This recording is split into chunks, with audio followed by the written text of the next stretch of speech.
Hi friends, SIR নিয়ে একটি গুরুত্বপূর্ণ আলোচনা এই ভিডিওতে আমরা করব। ভিডিওটি প্রথম থেকে শেষ পর্যন্ত দেখতে থাকুন, কারণ নথি নিয়ে বিভিন্ন সময় বিভিন্ন জটিলতা সৃষ্টি তো হয়েছেই। এখন আবার নতুন জটিলতা যে আধার কার্ডকে আবার উধাও করে দেওয়া হয়েছে, অ্যাডমিট কার্ডও খারিজ করে দেওয়া হয়েছে। তাহলে কমিশনের এই নতুন নতুন যে তুগলকি যে ব্যবস্থা, তার জন্য কিন্তু এই মুহূর্তে নাকাল জনতা। কি বিষয়ে বিস্তারিত এই ভিডিওতে আমরা জানব। যে এসআইআরে আধার কার্ডকে গ্রহণযোগ্য নথি হিসাবে গণ্য করার নির্দেশ কিন্তু সুপ্রিম কোর্টই দিয়েছিল।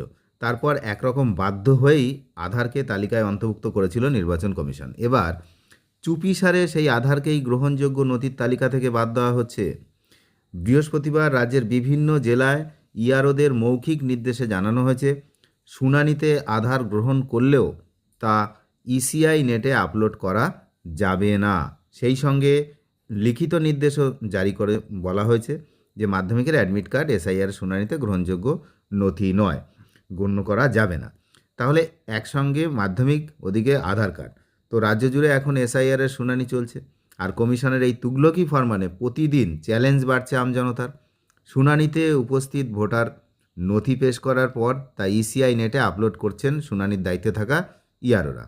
জানা যাচ্ছে বুধবার পর্যন্ত নথি হিসাবে আধার আপলোড করা যাচ্ছিল, সঙ্গে নিয়ম অনুযায়ী দিতে হচ্ছিল অন্য কোনো একটি নথি। কিন্তু বৃহস্পতিবার সকাল থেকে জেলায় জেলায় আধার আপলোড করা যাচ্ছে না। পূর্ব বর্ধমান, দক্ষিণ চব্বিশ পরগনা, উত্তর চব্বিশ পরগনা, মুর্শিদাবাদ, বিভিন্ন জেলা থেকে বেশ কিছু এমন চিত্র কিন্তু সামনে এসছে যে আধারকে আর আপলোড করা যাচ্ছে না। ইআরওদের বক্তব্য, মৌখিকভাবে তাদের আধারকে মান্যতা দিতে নিষেধ করা হয়েছে। এমনকি বিএলএরাও অনেকে আধার আপলোড করতে পারছেন না বলেই জানাচ্ছেন ইআরওরা। তো এক আধিকারিক বলেন, হঠাৎ করে কেন আধার কার্ড আপলোড বন্ধ হয়ে গেল আগাম জানতেও পারলাম না। ইআরও ও এই আরও বিভিন্ন নাম রয়েছে, এগুলোতেও মানুষ সমস্যায় পড়ছে। কে ইআরও, কে এই আরও, কে বিএলও, কে বিএলএ, মানে মাথা খারাপ করার অবস্থা। তো সবার কিন্তু সমস্যায় পড়ছে। সুপ্রিম কোর্টের নির্দেশ থাকা সত্ত্বেও কেন আধার কার্ড বৈধতা পাবে না তা অনেকেই কিন্তু জানতে চাইছেন। কমিশন সূত্রে আরও জানা গিয়েছে, যাদের বাবার নামের সঙ্গে গরমিল ছিল তার আধার কার্ড দেখিয়ে বৈধতা প্রমাণ করছিলেন। এছাড়া যাদের 6 বা তার বেশি সন্তানের পিতামাতা হিসাবে সন্দেহ করা হয়েছিল, তারাও শুনানিতে আধার দেখিয়ে বাবা মায়ের পরিচয় নিশ্চিত করছিলেন। হঠাৎ আধার আপলোড বন্ধ হয়ে যাওয়ায় এখন সেই সুযোগ আর থাকছে না। তালিকায় থাকার পরও পোর্টাল থেকে আধার কার্ড আপলোডের অপশন বন্ধ হওয়ায় ভোটারদের মধ্যে ক্ষোভ বাড়ছে। বর্ধমানে শুনানি কেন্দ্রে লাইনে দাঁড়ানো 61 বছরের বৃদ্ধ অনুপম দাস বলছিলেন, একসময় আধার কার্ড তৈরির জন্য মানুষকে রাত জাগতে হয়েছিল। ডাকঘরগুলির সামনে বৃদ্ধ বৃদ্ধা থেকে সব বয়সী লোকজনের ভিড় উপচে পড়েছিল। শীত উপেক্ষা করেই আমরা সেই সময় ডিসেম্বর মাসে খোলা আকাশের নিচে কাটিয়েছি। সেই আধার কার্ডও নির্বাচন কমিশনের কাছে বৈধ নয়। এক আধিকারিক বলেন, কেন আধার কার্ড আপলোড বন্ধ করে দেওয়া হলো তা জানতে কমিশনের শীর্ষ কর্তাদের কাছে ব্যাখ্যা চেয়েছিলাম, উত্তর কিন্তু মেলেনি। উত্তর আছে, আমি একটু পরেই বলবো। তো বুধবার পর্যন্ত মাধ্যমিকের অ্যাডমিট কার্ড গ্রহণ করা হচ্ছিল। শুনানিতে ডাক পাওয়া বহু ভোটার ইতিমধ্যে নথি হিসাবে অ্যাডমিট দাখিল করেছেন। তা গ্রহণযোগ্য হবে কি না জানতে চেয়ে গত 27শে ডিসেম্বর দিল্লিতে চিঠি লিখেছিলেন রাজ্যের মুখ্য নির্বাচনী আধিকারিক দপ্তর। এদিন লিখিত নির্দেশিকা জারি করে কমিশন জানিয়ে দিয়েছে, মাধ্যমিকের অ্যাডমিট কার্ড যেহেতু 13টি নথির মধ্যে নেই, তাই তা গ্রহণযোগ্য হিসাবে গণ্য করা হবে না। তা কমিশনের এই সিদ্ধান্ত স্বাভাবিকভাবে প্রশ্ন উঠছে, তাহলে এতদিন কেন শুনানিতে নথি হিসাবে অ্যাডমিট কার্ড নেওয়া হলো?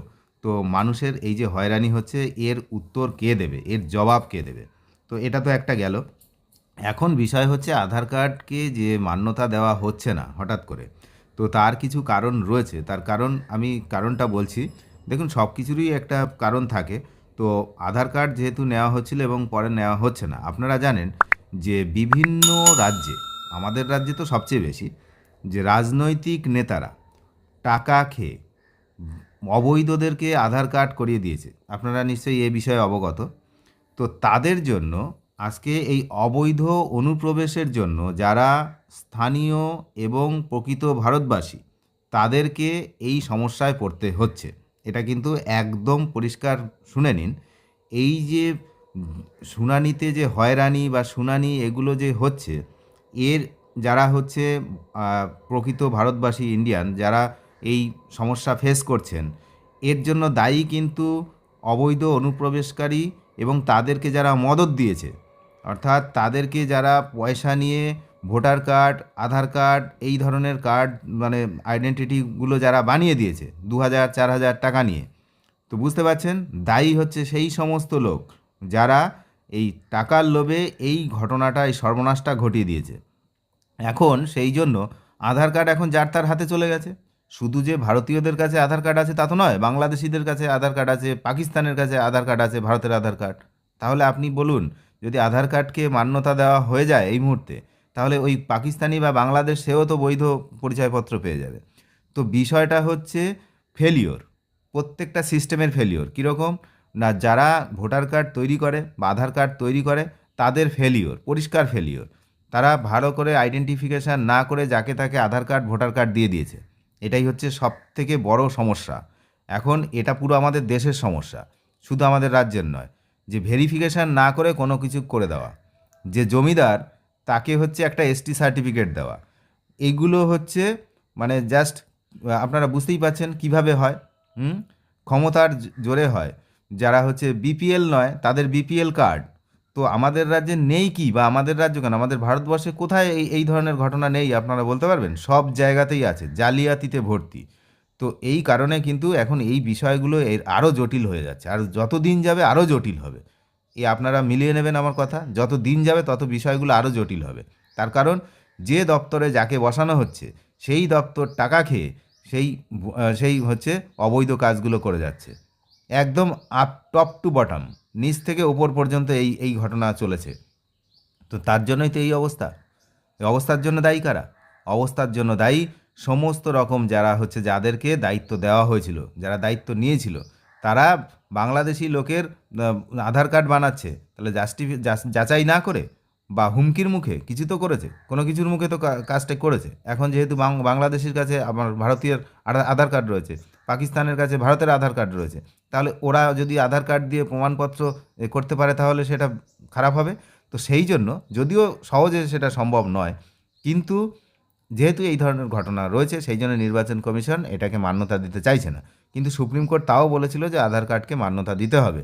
তারপরেও আবার রাতারাতি কিন্তু এটাকে আউট করে দেওয়া হয়েছে।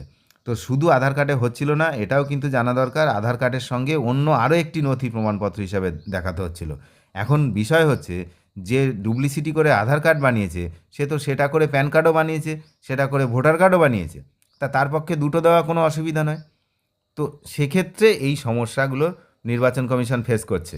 তো নির্বাচন কমিশনের যেমন দোষ আছে, একই রকম একই সঙ্গে দোষ রয়েছে যারা এই আইডেন্টিটি কার্ডগুলো ইস্যু করে, তাদের ঠিকঠাক ভেরিফাই না করে আইডেন্টিটি কার্ড, সার্টিফিকেটের মতো গুরুত্বপূর্ণ বিষয়, এসসি এসটি ওবিসি ইডব্লিউএস, এই সমস্ত সার্টিফিকেটগুলো ঠিকঠাক ভেরিফাই না করে দিয়ে দেওয়া, এটা কিন্তু খুবই একদম বাজে ব্যাপার।